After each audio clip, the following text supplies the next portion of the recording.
What's up? What's up? And welcome to They Gon' Feel Me podcast, the authentic show with authentic men and authentic conversation.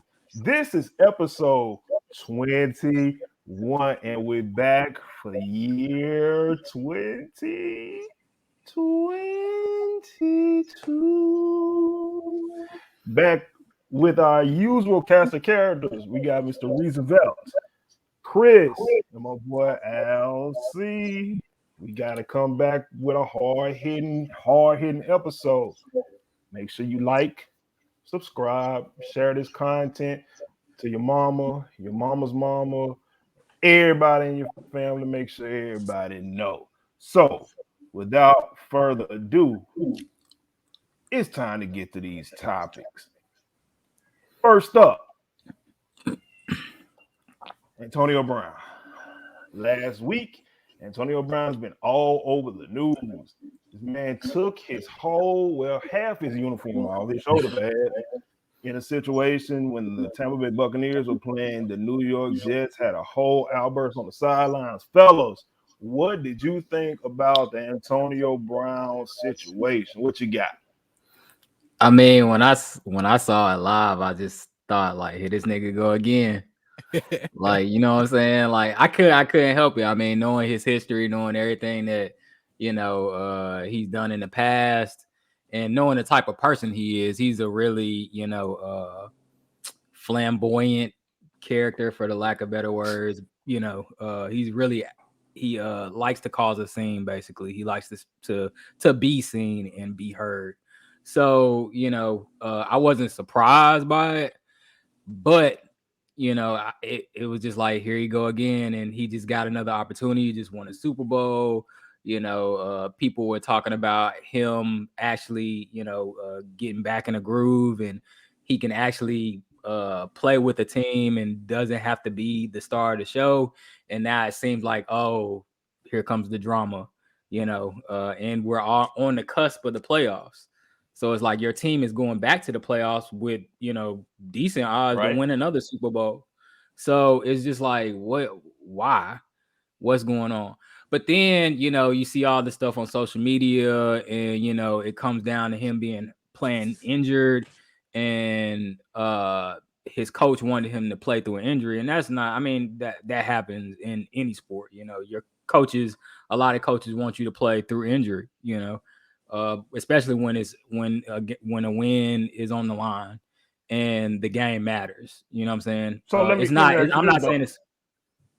Do you believe, or do you subscribe to all that stuff that people were posting on social media, talking about the some people were saying about him having stats and he didn't get his stats, so he was upset, and then some people were saying about the injury Yeah. thing. Yeah, I mean, I don't honestly know what to believe. You believe half of what you see, half of what you hear, or whatever the saying goes. But none of what you hear, half of what you see. So for me personally, I mean, the way he put it, it wasn't about stats. It was about him playing through an injury, and he didn't want to play injured because he didn't want to risk hurt himself any further, is what I gathered from what he was saying.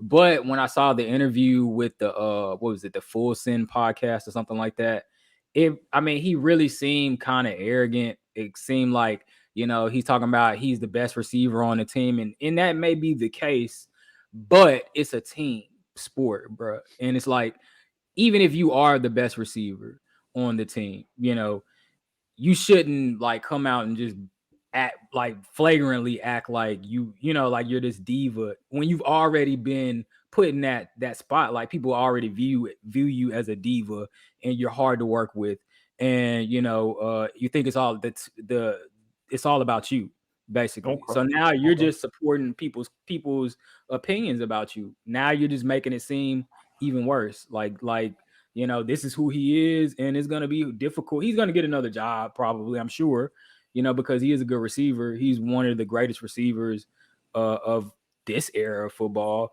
and he's gonna get another opportunity, I believe. But it's just like, how many more chances do you think you're gonna get if you keep acting this way? Is my my biggest takeaway from it. I mean, it's kind of hard not to say that a lot of it wasn't geared around, his money because of the way he acted on the podcast. On the interview that he had. He made it seem as if, yeah, I may have been injured, but it was also about the money when he was talking about, you making sure Grunt get paid, making sure his That's boy what I was get going to ask. paid. Was that the same one? Why where you can't I talk- get where you paid? talking You know what about I'm Gronk? Yeah, it was that was the same one. And that immediately, I was the first one I said, man, it was about the money, because that was the only thing that would make sense. I never thought about an injury. And then everything came out about the injury, and I was like, well, damn, maybe they did get over on him. And then he comes out and he says what he says. And then as I'm watching, one thing I was thinking about earlier when football came on and I was watching Red Zone, they were showing everybody's incentives that they needed to get so that way they could get their payout. So to me, it kind of does look like, yeah, it's about the money. You know what I'm saying? Because if we talking about this person needs to get this many sacks, this person just needs to start the game, whoop the woo, whatever. And they'll make this much in a incentive and everything like that. It will make you think, yeah, it's about his incentives. And if he knew he wasn't gonna get his check, knowing who AB is and knowing how AB is, I'm not surprised that he would act out, you know what I'm saying, about something like that. But hey, if I'm gonna ever quit a job, I'm gonna AB that hoe on God. Yeah, I mean, I get it. It's the funny thing is they show Gronk got his bonus. Tom Brady made sure that he got his bonus today. With I think he needed like 7 catches, 85 yards or something like that. So I mean, I don't know if that's him Brady being petty because of what Antonio Brown did. But it's kind of even if you are missing out on money, I just feel like it's gonna all come back.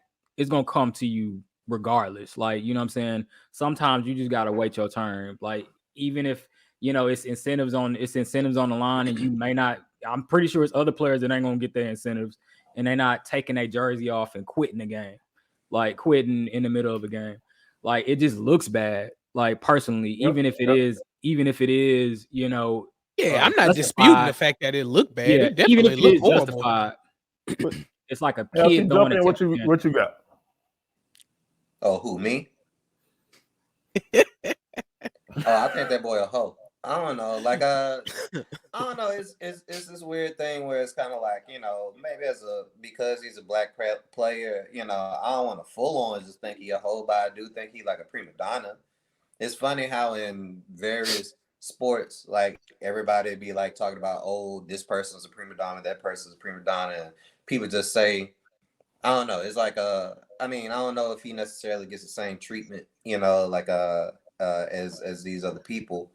But then again, he also makes a scene of himself, and I guess like if you're extremely talented, I guess maybe you shouldn't necessarily be quiet about it. But like, I mean, there's still a means in which to do so, and it feels as if like he makes an ass out of himself as a byproduct, and that is like where my mind immediately goes to. But it also just feels, as a black man, it's kind of like weird to like just say that some of the stuff that he has to say doesn't have some salience, like some relevance rather, like just from his particular treatment versus like other people. And I don't want to make it racial, and it ain't gotta be racial, but like, I mean, if that ain't the key. But I will say that, like, even with not wanting to make it racial, it's like you really are being mouthy, like and rubbing the right people the wrong way. You know what I'm saying? That might potentially cost you your livelihood. I mean, he might move around and he'll definitely probably get picked up by somebody else.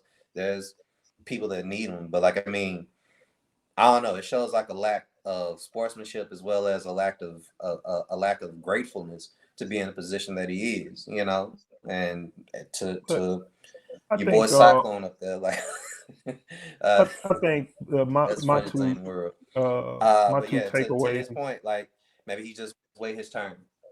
Yeah, my two takeaways from it though are, one, you got protocol in everything you do. It's a certain way you conduct yourself, and it's a certain way you act. Everybody, each one of us got a job.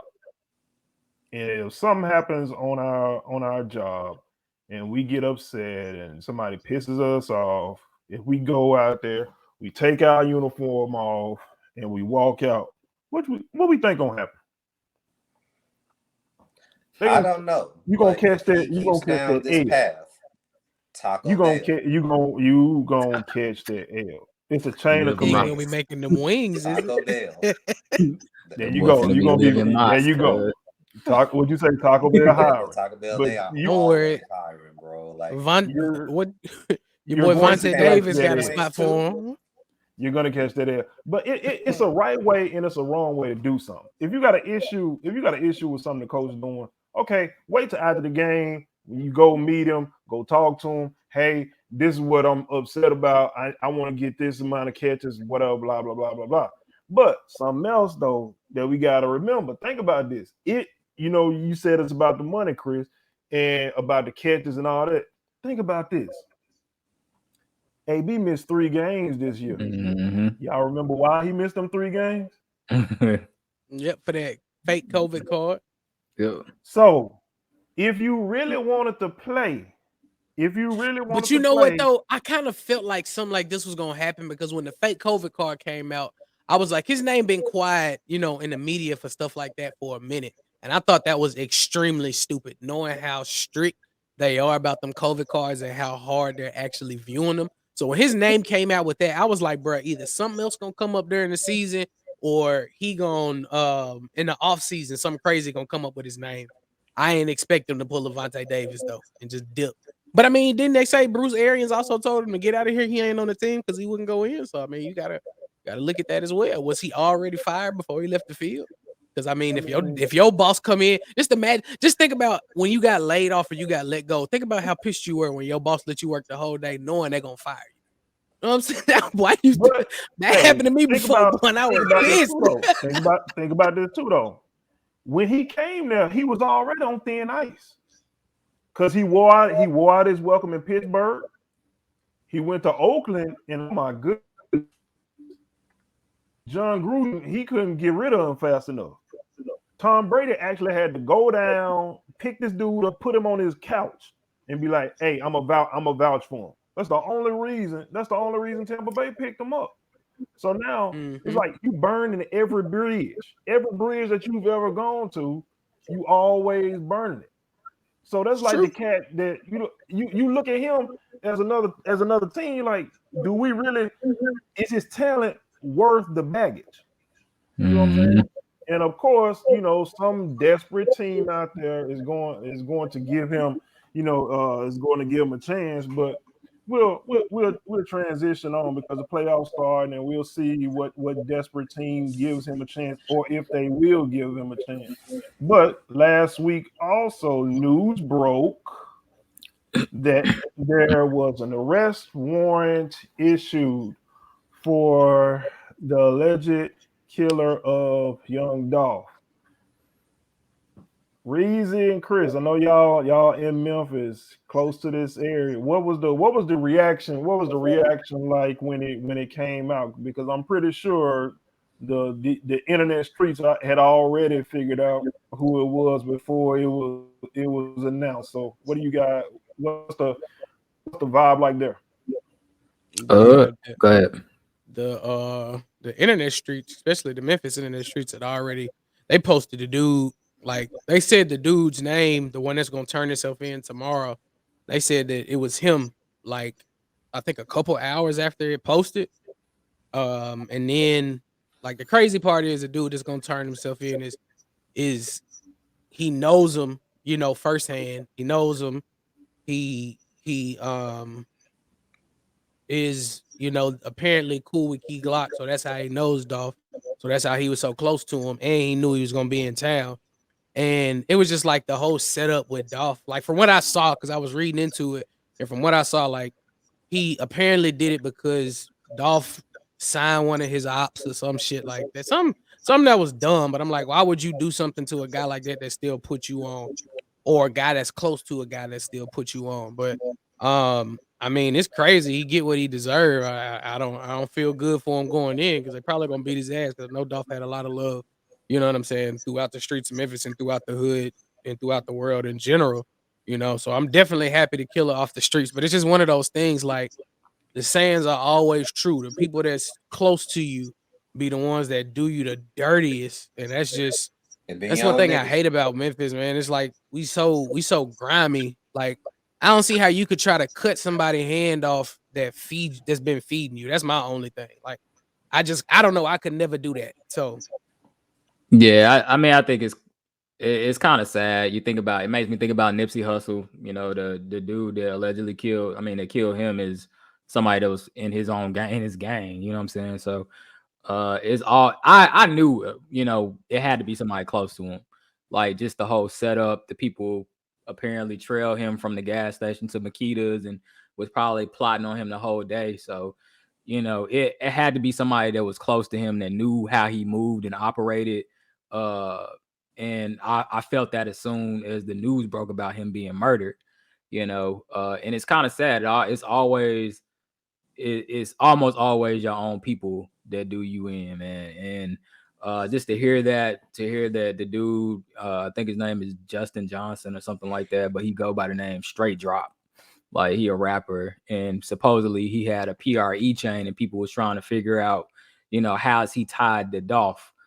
But so apparently Chris just, you know, told you how he's tied to Dolph. He's actually, you know, affiliated with him, which I mean that makes it even sad. Like you said, somebody putting you on, you know, trying to put food in you know, money in your pocket, and you take them out for what? Like it really don't make no sense because of jealousy and envy.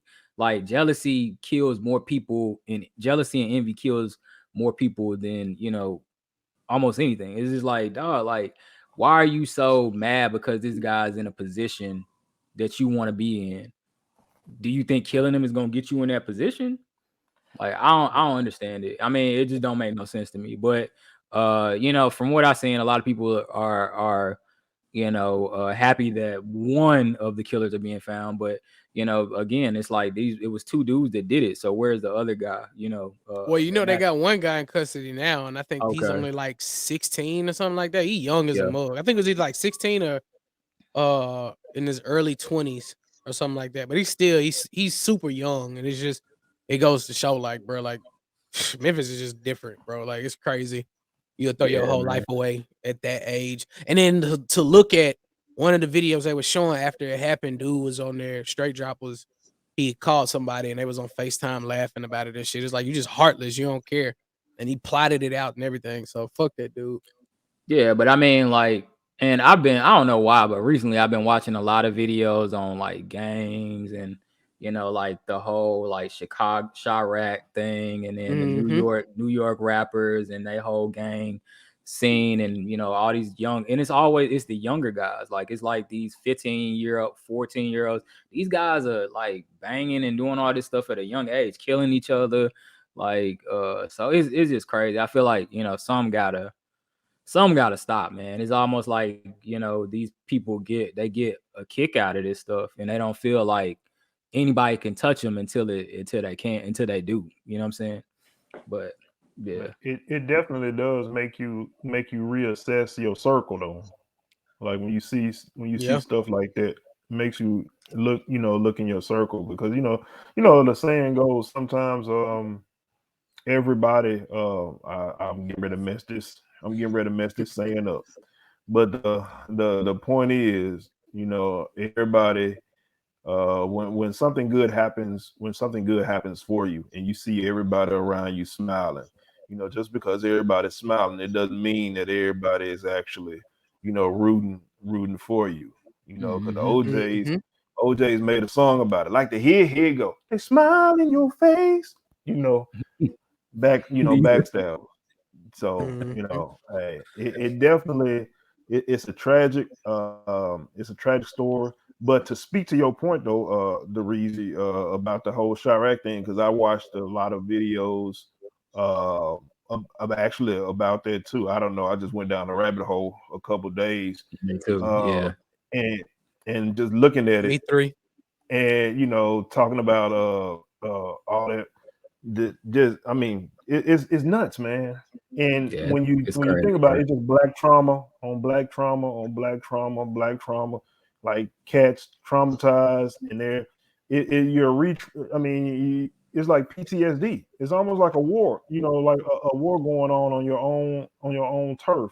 I'm on I turf. think the one about the one with New York was just crazy though. I Yeah, think New York I'm is so used wild, to bro. hearing about Chicago. We've been hearing about Chirac since like 2009 Mhm. when Chief Keef and everybody first got popping, not normalizing it and saying it's okay because it's not. But don't come knocking at my door because if y'all want to do it. But New York, man, them kids is like 12 and 13 Yeah, they years old, and young, it's young, family bro. members beefing with each other. It's like, bro, that part is crazy. And which is I don't know. I guess I always thought Pop Smoke was older because of his voice, and he looked like, he didn't look like he was just 20 something, 20, what was like 21, 22 or I something thought like that years old. Yeah, something like the I thought he was 23. 19. Somewhere right.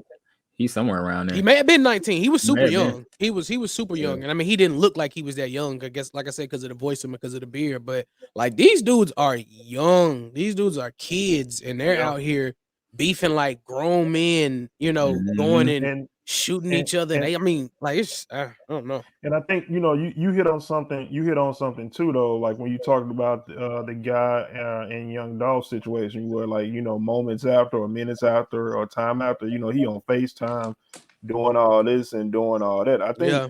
to me, watching those videos, the thing that was so jarring for me, was the fact that I know, some people call it trolling or whatever you want to call it.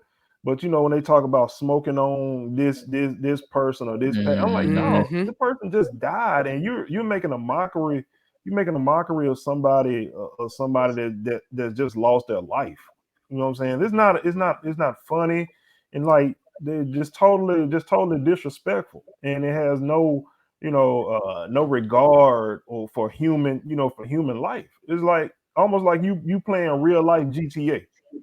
You know what I'm Yeah. saying? But ain't no coming back. Ain't no coming back from this. And the fact that people don't value their lives any more than that. At the age of 12, 13, 14, 15, you figure, hey, I ain't got nothing else to live for, or whatever this person did is so egregious to me that I'm just gonna throw away a whole chunk of my life for this. Yep. I'm finna go bang for this. And we had this conversation a lot of times, and people repping certain areas, certain neighborhoods, and all this kind of stuff. When really, in actuality, you really don't own anything. You know what I'm saying? People shooting up and will rob, kill, and all this for a section of the city. When let's say I'm representing, because the light back behind me, Greentown, and I'm finna kill for Greentown. You know what I'm saying? But guess what? If I don't pay rent, if I don't pay mortgage, guess what's finna happen? I'm finna get evicted. So I don't own anything. But I'm walking around repping, you know what I'm saying? I'm walking around repping Greentown. That makes no, you know what I'm saying? It really makes no sense when But you it's really is kind of like a mentality. I mean, it's a little bit, they only see, their scope is only as far as what they see in front of that's them, true. because nobody's showing them that you're worth so much more, like your life Yeah. is worth so much more. I mean, this generation, yeah, I could see this generation being the kind of generation that basically doesn't like necessarily value life in a way that's meaningful, because with the advent of social media and just how we treat things, I mean, a person can seem to us, a person like Dolph might seem like a whole person with a life, a family, and all these things, but to somebody else he's just like a means to an end, and they're living their lives by these street rules that have been established to them by people who are just as broken as them. I mean, like, hurt people, I mean, they don't teach you how to like be any fuller, and like, when you have some microaggression like happen in a world like that, something might pop off and like some unfortunate response happens, and then you have a tragedy on your hands, and it's because like you got these people who don't know how to like properly handle their emotions, properly don't even know how to handle like just basic beef between the two of them. I mean it's like there's so many other ways to like live your life, and they just don't know any better. I I think, you mean know, that's not an excuse, you know, but like I mean it's this just this really toxic mentality. I feel as if like a lot of these younger people have, and there's nothing that like counterbalances it at all. It's just I think when you broken talk people about breeding more broken people. valuing, showing people that you're valuing, and you're getting the kind of, I'm getting the kind of echo. But showing people that you're valuing, that's a great jumping off point to this next topic when we're discussing this fresh and fit podcast preferences. You know, last week, I'm gonna keep it real. I knew nothing about these guys until this happened, and I guess it's kind of uh, it's a part of what you said. Social media. You have people on social media that's trolling for whatever reason, for likes, and people that think any attention is good attention, whether it's negative or positive. But these young men on this podcast, they made a couple slick comments in regards to black women, and you've seen a lot of people have reaction to it. So, fellas, what was your reaction to what you heard from the Fresh and Fit podcast in discussing their preferences in regarding black women? I mean, Basic first bitches. off, oh, go ahead. Oh yeah, for sure. I mean, first off, like For these sure, dudes, for sure. they clowns, bro. Like I've known about them for a while now. They got into it with another some other YouTubers that I watch. It's called Abba and Preach. They got into this whole spat, with them because they were calling them out because these guys, they're like coaches. They try to coach men up and teach them how to be men, teach them how to get money, get girls, and all this and all that. But on the flip side, Abba and Priest called them out because they were actually like on sites for like buying women and stuff like that. Like basically on dating sites. They talk about like cold approaching women and how to go in a club and talk to girls, but they on like dating sites trying to get women because of their money and stuff like that. So they're clowns, you know what I'm saying, like pretty much. But and when they were talking about black women and talking about their Shaniquas and all this and all that, you can tell that they're really insecure men. Maybe they've had some bad experiences with black women, and they probably uh gather these opinions based on a few bad experiences. But it's like, dog, do we black women even want to date you? Like, because y'all look like lames at the end of the day, especially Fresh. Like, the nigga he can't even put two sentences together. Like, and you want people to think that you this pimp or whatever you are. But anyway, I think I mean, having preferences. I know people, they have this whole like dark skin, light skin thing. But having preferences is to me is nothing wrong with having preferences. Everybody has preferences. But when you talk about it in the matter that they talk about it, where it's disrespectful towards a whole race of women or people, like that's unacceptable.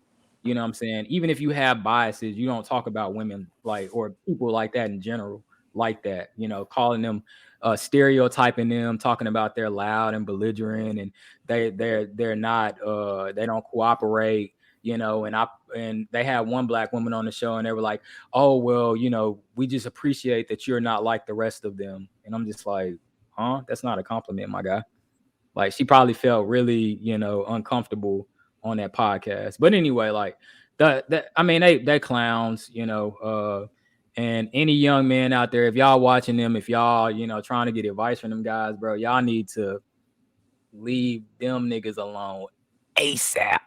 rocky and develop your own mindset. Stop listening to some of these guys because they don't have any real life experience with women and dating and all this shit that they claim. They're just trying to get y'all money, bro. Hey, And when you take them off of the air and you need to fill that void, all right, there are 4 brothers who respect black women that will be glad to take that spot. Y'all married to four black that queens, are bro. actually married. Married to 4 black that are queens. actually married. So, hey, y'all To black queens, women. y'all black To 4 queens, black women. light on, that man. bug up. Damn, we got y'all back. We trying to I'm teach just y'all saying. shit and do shit. Come on now. Season But 1, go watch it. I feel I you. really hate bitch niggas like this. I'm sorry. I like these things like this. Really, I feel like it just awakens something up inside me and says it motivates me to basically speak on, because like, you know, I hate the idea that they trying to teach other men how to get women, and they ain't the type of dudes that need to be teaching anybody anything, you know, like because even your method to how to get women is what works for you and your world, Right. and your mindset. It's like the idea, if anybody who's like trying to be some sort of guru and teaching somebody something, I would hope that you have a track record of actual success, positive success, not toxic success, and it doesn't have to like belittle anybody like in the process of making somebody better, you know. And people like this really get underneath my skin, because like, you know, I think about the plight of our black women and how many of them struggle with trying to find healthy relationships and not necessarily having to fuck around with community dick, and then also not have to live to this stigma about, you know, what makes them so unworthy of love. Like I don't like the idea of love-starved women getting made and shown as being, you know, undesirable by these fuck nigga ass dudes who basically want like Kardashian level ass bras, or like, you know, these empty ass, you know, semblances of success. Because here in Houston, I can tell you now, like in Houston, like there is a undercurrent of people who, once they get some form of success, they all of a sudden think that, oh, I need to get somebody who's light skinned, exotic, you know, just somebody who ain't a black woman. And like that type of mentality is so toxic. There's kids that like, you know, young black men, they I mean, it's fine if you interracially date. I mean, but at the same time, it's like when you start prioritizing those women over somebody else because like you have this preconceived notion that they're somehow better. It's like it's like that's so heartbreaking to think of black women not being treated with the same level of reverence as you have for not even necessarily all the time the women themselves, but just the idea that they're better, that they're somehow gonna like bring some value to your life outside of fucking. Like or whatever you think that like this woman is going to bring to your life, but usually it's probably just you thinking with your dick, you know. You ain't even thinking with your dick, you thinking with some other nigga dick, or what he think motherfucking white pussy or yellow pussy or whatever fucking can do for you. You are such a bitch nigga. And how can, especially if you black, how can you say that about somebody else who also is black, who somebody who look like your mama or your sister? I don't get these niggas, man. Like that shit, like really get underneath my skin. It's. Tell them why you mad. Somebody else talk. I mean, I definitely feel where you're coming from, and I'm gonna say, excuse me, I hate, you know, both sides, because I know women that are like this as well. They say, you know, I'm not gonna date black men. I hate if you eat like I feel like everybody, like Reed said, everybody deserves to have their own preference. We all got our own preferences. Some of them like them thick, some of them like them skinny, you know, whatever. You know what I mean? You got your preferences, but I would never dog any other race. You feel me? If I feel like you meet that void and you're of another race, I don't have a problem with dating you. You can find love anywhere, but I don't like demeaning and downplaying the whole race, and then you giving examples, or at least they not like them Shaniquas and they ain't loud, and like that's where the line is drawn. Your long nose ass. Like, how you gonna come out here and say something like that? Dusty ass fucks, bro. So like it's not cool whatsoever. It's not cool at all. I don't see you know, they're getting a lot of hate and a lot of bash for it, as they should. I mean, they because, are. man, Bro, they already been getting unfollowed and like a lot of hate in the past just because of their little beef with Alba and Preach. Like they told Preach is from I don't know if he's Haitian or he's from another country. I don't want to get it wrong. But anyway, they clown him because Preach is married to a white woman. They clown him for being married. That's the fun. This is the funny part. Preach is married to a white woman. They clown his wife, even though he's married to a white woman, and they dogging black women. So, but anyway, they told him that they're gonna send him back to his country or something like that. So these niggas is like borderline racist black men. Like I don't even know how that works against their own people. So I mean, like they clowns for lack of better words. And like I said, if you following them, like, dog, you need to get some new role models, my brother. At the end of the day, if they clowning both types of women, maybe they like men. I don't know. They about dudes. But that's just the thing. They though. like It's their like, booty play. But that's just the thing, though, bro. Like we trying to get sponsorship here, man. Come on now. Like this kind of mentality, it's like people who are into that shit or just wants to have somebody else, like just restate the exact same kind of toxic beliefs they have. Like those are the dudes that give these kind of people success and support. They like, yeah, that sounds right what he has to say. And it ain't. Yeah. I just hate that there ain't enough counterbalances to be like, what they saying is some bullshit, right? That's what I hate. It's like those dudes who, it's just like with the Kevin Samuels of the world. It's like people who like what he has to say. You know what I'm saying? They feel as if like, oh, but he's speaking up for us men out here. It's like, yeah, you can have somebody who's speaking up for men's point of view, and I ain't gonna say that men's point of view ain't gonna differ from women's, but like when your point of view, it ain't about men's point of view anymore. It's about like your hate speech toward, the opposite sex. That's when I think it becomes like problematic as hell to me, and like you don't need to have a platform to teach more niggas to be like you. I think at the end of the day, though, it's about respect. I think you can like what you like. At the end of the day, nobody is gonna begrudge you for what you like, but keep it respectful, because at the end of the day, we all know that black women, if we look down through history, black women have been like the whipping child or whipping post for pretty much for everybody. And it's time that black women have some allies, people that's gonna stand up and say, hey, no, you're not gonna treat them like that, because right. I remember all of us got mothers, got sisters. Because I remember when I was younger, and one of my sister boyfriends said something, while out the way, and I got at him, and it was just, I don't care if you older than me or not. You ain't finna talk, what I'm saying, crazy to my sister. I don't give a damn who you is. So, it is what it is, and we have to start calling folks out on the ignorance, you know what I'm saying, and on the disrespect. I don't have a problem with you having your preferences, but what you're not gonna do is disrespect women in general.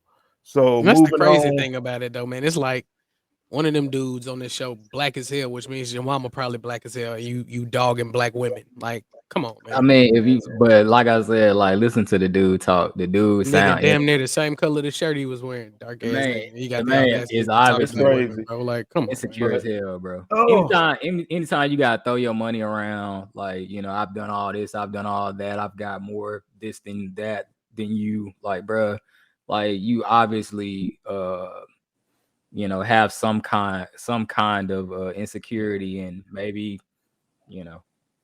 what they say. Yeah, we ain't gonna get these brothers no more airtime. So we moving on to the next topic, which is, unfortunately, one of our brethren has been befelled with the ding ding ding ding ding touch with that Omicron. So he wanted to give a little bit of his experiences. So take you may have the floor on your experiences with Omicron. Touch. But yeah, so Amarion got your boy. I've been sick for some days now. But honestly, as you can hear now, like I mean, it's funny. I just took two, three tests in the past 24 hours, and it's been 5 days since I was originally started feeling some particular kind of way, and I've taken three tests that all still read positive, and I'm pretty certain, or at least I would like to believe that like I sound normal, whatever normal is, but and maybe I don't understand the science and everything, but like this whole experience for me actually has been positive from the standpoint of I've known people who went through this and like they were on their deathbed. Fortunately, they bounced back. I've lost family members, to this disease. My sister and my niece, one obviously older than me, the other one obviously younger than me. Like both of them, like they had the disease and they had a much worse, they had a much worse experience with it than I did. And outside of like a sore throat, and a mild headache, that's about as much as it's gone for me. And I'm blessed with it, and I'm so thankful that it hasn't affected me in a deeper way. But I guess if anybody was out there and they like saw my situation, I wouldn't want them to downplay like the severity of the disease because, I've heard people say, oh, well, when I got infected, the doctor said, well, you didn't have like the vaccine, then, it actually could have potentially been much worse. And I'm hoping that the fact that I am, I have my vaccination, I'm double vaccinated. Like I would love to believe that might have helped me through this process to even be where I am now. But I would rarely stress people out there, get your vaccinations if you don't have them. Please stop like trying to be fucking scientists, phlebologist, virologists, ologists, like trying to make up some reason as why not to like take this seriously. I'm because like, your life is on the line and the lives of others and the livelihoods of others also on the line. As I like to say, it's been 5 days. I hate that my job has made me come back to work, even though I'm still testing positive. Wow. That is the thing. I'm trying my best to stay the hell away from anybody, but I also work with the general public, so I don't know how this gonna work. And it's and I hate that they're using the whole CDC thing as the motivation behind. Oh well, the CDC says it's like nah, that's a cop out. People out here don't want to work, and y'all shorthanded, so y'all forcing me to come in and work, and I don't appreciate that. I don't appreciate it because like I at least know one dude in my job who ain't vaccinated, and he real lazy with wearing that mask, and I ain't trying to him up the boy, but I mean y'all really putting us in a situation where we're in danger. Well, I'm a danger. I pose to be a threat to somebody on some level, and like that's uncool. Um, it's been kind of lonely though, this whole situation because like I'm trying to separate myself from my wife, like just because she knows voodoo because she's from New Orleans. Apparently, she doesn't get sick. So like I'm just trying to let her voodoo magic keep on working, and like I miss my wife, in all honesty. I miss not being able to sleep beside her, I mean, some people might say, oh, you're doing the most, but nah, we trying to be safe and responsible. And I miss my wife as a byproduct. I'm just in here in this room kind of with only my thoughts. And it feel like the worst part of 2020 and, compacted in a week. And that kind of sucks. Yeah, but So I was gonna say, Chris, I know you a couple weeks ago, when you had the flu, what was it like going through that thinking that you were thinking at some point you might have had it? Shit. Every time I get a scratch, I think about a hospital bed, cuz so that's all that was going through my damn brain at the time. But I mean, I don't know. I got tested. Me and my wife both tested negative, but went to the minor med as well, and they told me that that I had the flu, or that we had the flu, not me, but we had the flu. I mean, the biggest thing was it was like, during that process of not knowing what it is, that's the first thing we thought about, because the cases in Memphis started going stupid, like out of nowhere. It's like one night we went to sleep, we didn't hear nothing about COVID, and then the next morning we woke up, oh, this has been this many new cases. You know what I mean? Like half the people at my job tested positive for it. So it was, I mean, it's just crazy. And then, my son, he had no symptoms. So that was our number one thing. Like, if he's not coughing or sneezing, I don't know what we got. So just keep him in his room. You know what I'm saying? Keep him away from us as much as possible, because I don't want to run the risk of him getting sick. And thank God he hasn't shown any symptoms, and he hasn't, he didn't get sick throughout that time that we were sick. But I mean, yeah, it's a scary thought at any point in time, because we know the death rates and everything like that. And it's not to say, hey, I'm alive or anything like that, but it's still, you can't help but think about that when you hear, when you start getting the cough and you start getting body aches, and you're gonna immediately go to Google, especially having a woman in the house. You're gonna immediately go to Google and look up the symptoms and think they got stage 4 cancer or something like that. So it's I'm thankful. I'm blessed that, it wasn't that. I hate Alice, he had to go through it, you know what I mean? But definitely do not take this light, going through it. Yeah. I mean, don't take this stuff light, man. We preach it all the time. We not doctors, none of that, you know what I mean? We didn't know what would happen to us when we got the vaccine, but we took a chance to protect ourselves and protect those around us. So do the same. Wrap it up. Yeah, we definitely here at the podcast, we definitely advocate, you got to order, but definitely we advocate getting vaccinated. Go on, if you on the fence about it, go on and get your shots, get boosted. Definitely, because you're not only being responsible for yourself, but you're being responsible for those around you and everyone that you come into contact with. And hey, Rob, hold up, wait up. Yeah. Like, can we interrupt? And to COVID-19 out there, can you stop pledging niggas? You got so Delta.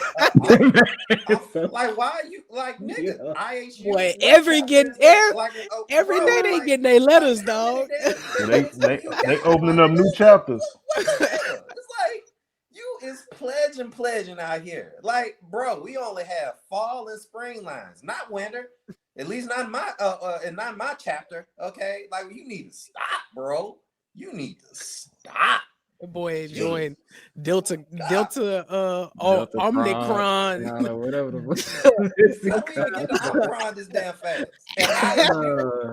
IHU, Iota, Ada, Upsilon, really? Like, bro. But if you guys watched our last episode and you saw some of the New Year's resolutions, you saw that we talked about coming up with a challenge. I thought you was getting ready to start playing the music, Chris. I should have. But here we go. That's the hashtag. You see it. TGFM Get Fit. This is what we're doing. We're trying to advocate a healthy lifestyle. We want you guys. We're challenging you guys, and we're doing it ourselves. Reezy started back in 2021. I also started. Chris I start started tomorrow. Once ALC get over this ding ding ding ding ding. He gonna get his thing on. But what we're doing is getting in better shape. And what we try to do is give you guys updates ever so often, and also posting on our social media. And we want you guys, if you accept the challenge, what we're doing, we're trying to do 90 at least is 90 days, or we're trying to go to get you right for the summer. So what we need you to do when you exercise, You know how people always love to take a little selfie or something when they exercise. When you exercise, put the hashtag on it, the TGFMGetFit. So you'll add to the hashtag. We're trying to get fit. We're trying to promote a positive and healthy lifestyle moving into the year 2022 to help you guys keep some of them New Year's resolutions. So we thank you guys for tuning in to this episode.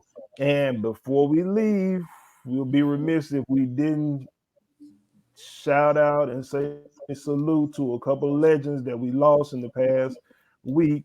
Rest in peace, Miss Betty White. Rest in peace, Mr. Sidney Poitier. And rest in peace, Mr. Bob Saget. Definitely lift those families up for the loss of their loved ones and the many fans that they've had. But I don't know about you guys, but 2022 starting to be a little hoe right now. Yeah. Need to fall back. We like to thank you guys. We like to thank you guys for checking out episode 21. Make sure you like, subscribe, click the bell for notifications so you'll be alerted when we have new video and new content. And as we always say, you ain't feel us this time, you definitely gonna feel us the next time. We out this thing.